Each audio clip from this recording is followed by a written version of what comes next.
Players are abusing anti-2 bases right now with the backpack and giant arrow trick, and it's melting cores in seconds. If you're still using anti-2-star bases, you need to switch immediately. Today, I'm breaking down this Town Hall 18 anti-3 style base that has been defending Dragon Duke attacks consistently, especially that backpack plus giant arrow combo. I'll also show you real defense replays at the end. Let's start with the breakdown. Before we even look at the base, you need to understand how the backpack trick works. When you deploy the Dragon Duke and use his backpack ability, he travels in a straight line across the base, passing through the center. While doing that, he deals heavy damage to everything in his path. Now combine that with a giant arrow and a few earthquake spells, and suddenly a huge portion of the core just disappears. That's the problem. If your key defenses are stacked in the core as in most bases now, this combo can wipe out key defenses and even the Town Hall in just a few seconds. And once those defenses are gone, the rest of the attack becomes much easier. Now here's where this base is different. Most attackers will try to enter from the bottom side. The reason is simple. If they enter from the left or right, the Dragon Duke won't pass through enough key defenses to get good value. So bottom entry becomes the default choice, especially when paired with the giant arrow setup. Now, I'm not saying this base gives zero value to the trick. With a clean setup, attackers can still remove some core defenses like Infernos, Sweepers, and even the Lava Launcher. But here's the key difference. After the trick, the base is still strong. Both Rage Towers are still standing. And more importantly, the base doesn't give clean pathing after the core gets damaged. That's where most anti-2 bases fail. In typical anti-2 setups, you have a large dead zone around the core. When the backpack trick clears that area, it creates a huge empty space that actually helps the attacker. Troops no longer need to worry about the core and can simply move around the base, finishing the outer buildings easily. This base avoids that completely. It's not a ring-style layout, and the core isn't designed to create easy pathing once it's damaged. So even after the backpack trick, the attack still struggles with funneling and troop control. That's what keeps this base strong. Now let's talk about entry decisions. The base forces a bit of a gamble for the attacker.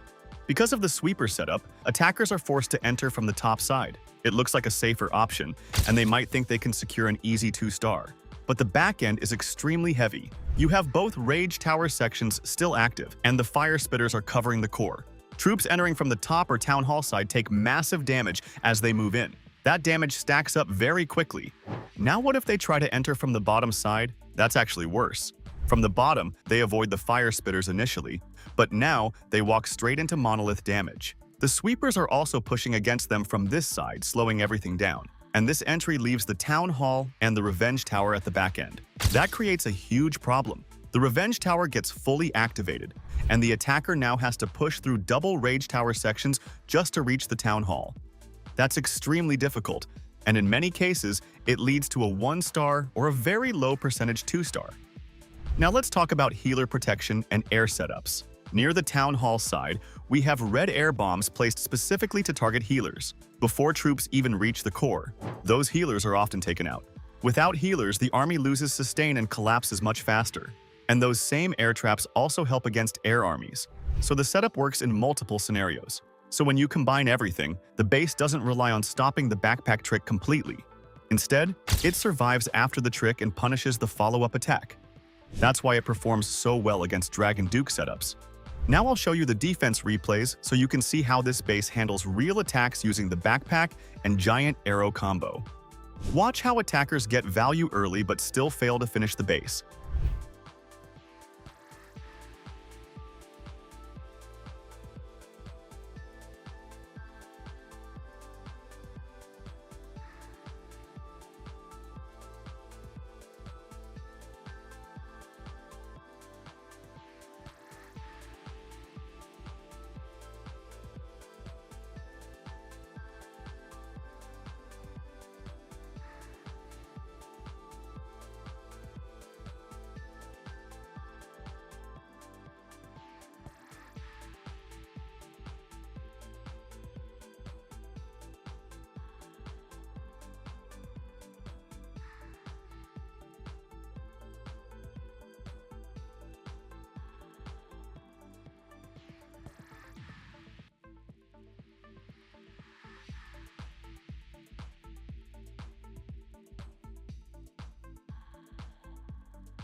And that's it for the defense replays.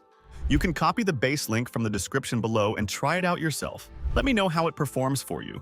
I'll also be posting more anti-Dragon Duke and anti-backpack bases. So subscribe to the channel and stay tuned if you don't want to get abused by this trick.